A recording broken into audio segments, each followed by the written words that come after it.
Ya, oke. Assalamualaikum warahmatullahi wabarakatuh. Semoga kita selalu dalam kondisi sehat walafiat. Ya, hari ini kita berjumpa lagi dan alhamdulillah kita bisa melanjutkan untuk pelajaran atau pembahasan mata pelajaran instalasi motor listrik ya, untuk bagian yang kedua ya, terkait dengan jenis-jenis motor listrik ya yang sudah kita bahas di bagian yang pertama. Untuk kelas 11 teknik instalasi tenaga listrik SMK. Oke, kita mulai saja. Masih pada kompetensi dasar yang sama, di mana kompetensi 3.1 memahami jenis dan karakteristik motor listrik, kemudian memilih motor listrik berdasarkan jenis dan karakteristiknya. Masih seperti di bagian 1 untuk peta konsep instalasi motor listrik untuk kelas 11 ini adalah dari jenis dan karakteristik motor listrik ini kita nanti akan membahas tentang jenis-jenis motor listrik, kemudian prinsip kerja motor listrik, dan yang ketiga memilih motor listrik. Oke, sebelumnya kita di bagian pertama atau di pembahasan di bagian pertama kita sudah membahas jenis-jenis dan karakteristik motor listrik, di mana kita sudah membahas untuk jenis motor listrik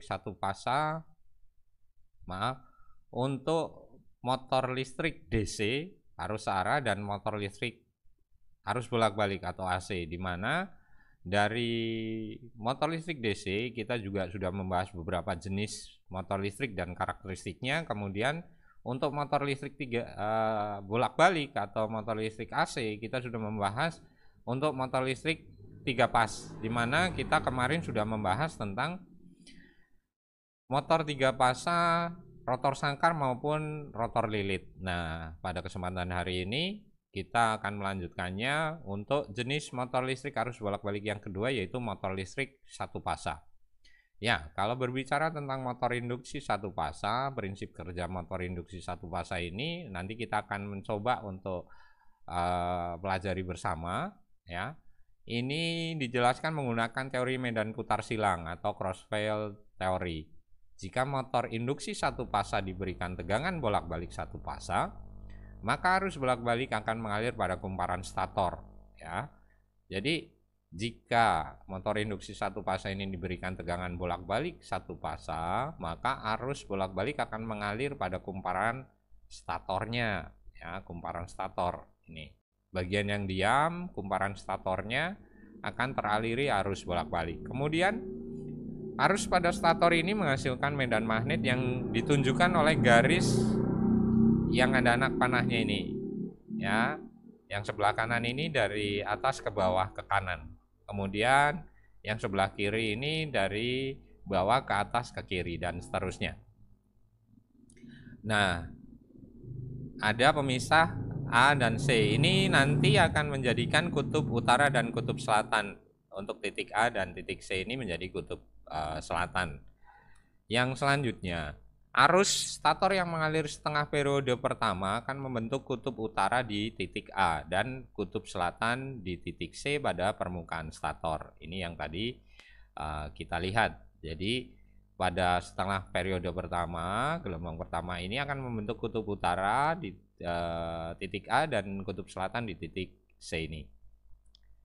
Kemudian pada setengah periode berikutnya arah kutub stator menjadi terbalik ya, meskipun kuat medan magnet stator berubah-ubah, maksimum saat arus maksimum dan nol saat arus nol atau minimum pada polaritasnya terbalik secara periodik. Aksi tersebut akan terjadi hanya di sepanjang sumbu AC. Jadi hanya terjadi di sumbu AC ini. Di sumbu AC.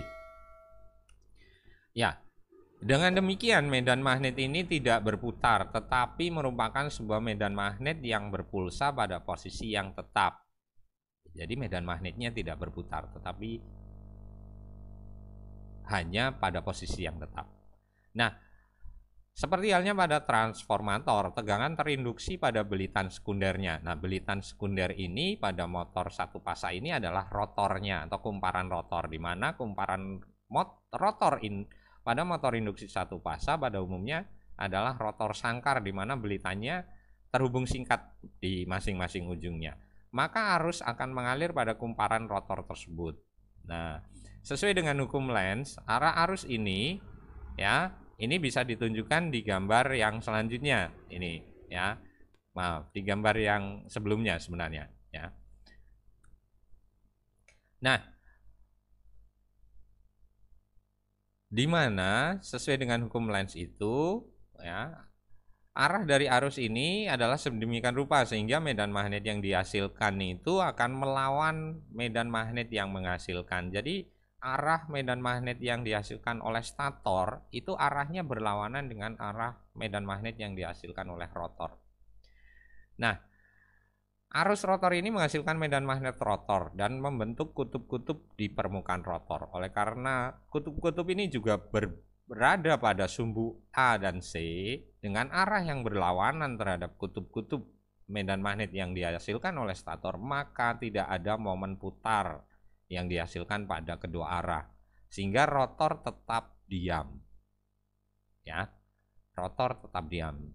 Nah, dengan demikian motor induksi satu pasa tidak dapat dihasut sendiri dan membutuhkan rangkaian bantu untuk menjalankannya. Nah, ini. Jadi kumparan stator menghasilkan medan magnet. Arahnya berlawanan dengan medan magnet yang dihasilkan oleh kumparan stator. Ini menjadikan rotor pada motor satu pasa ini tidak berputar atau hanya diam. Nah, kita bahas selanjutnya.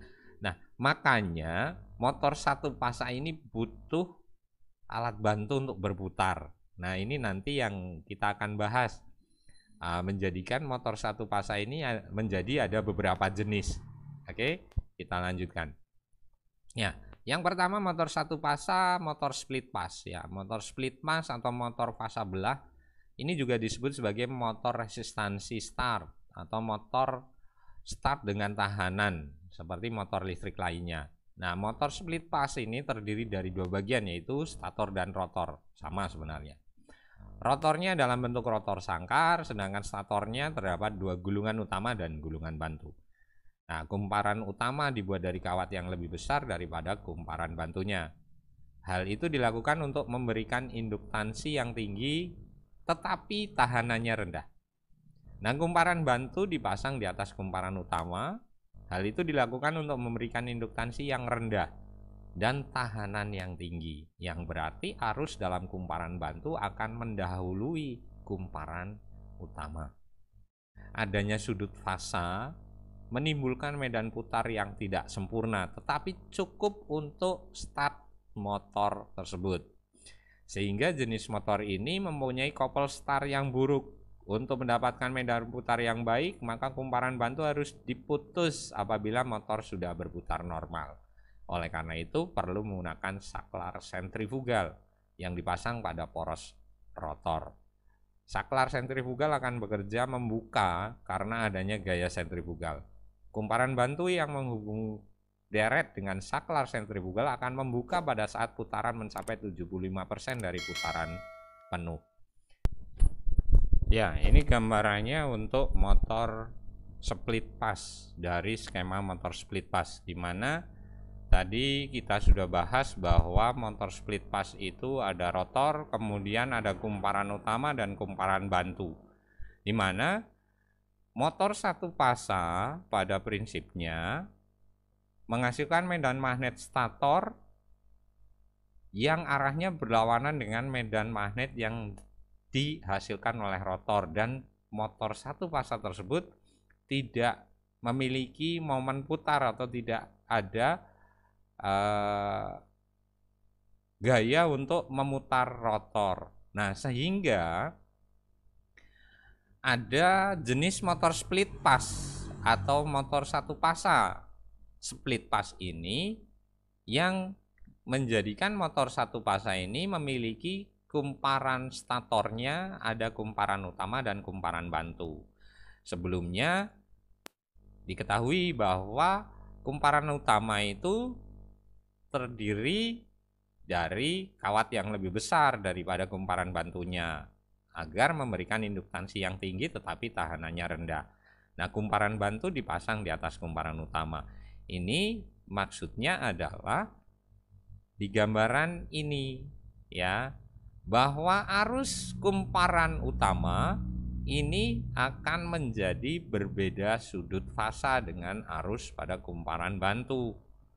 Dan dari hal tersebut akan menjadikan adanya medan magnet yang memiliki perbedaan arah ya, walaupun memang tidak besar gaya atau momen kopelnya, tetapi bisa menjadikan rotornya menjadi berputar ya, dengan mekanisme di mana saat rotor berputar 75% karena pada poros rotor terpasang sakral sentrifugal, maka sakral sentrifugal ini akan memutuskan hubungan sehingga motor terus berputar.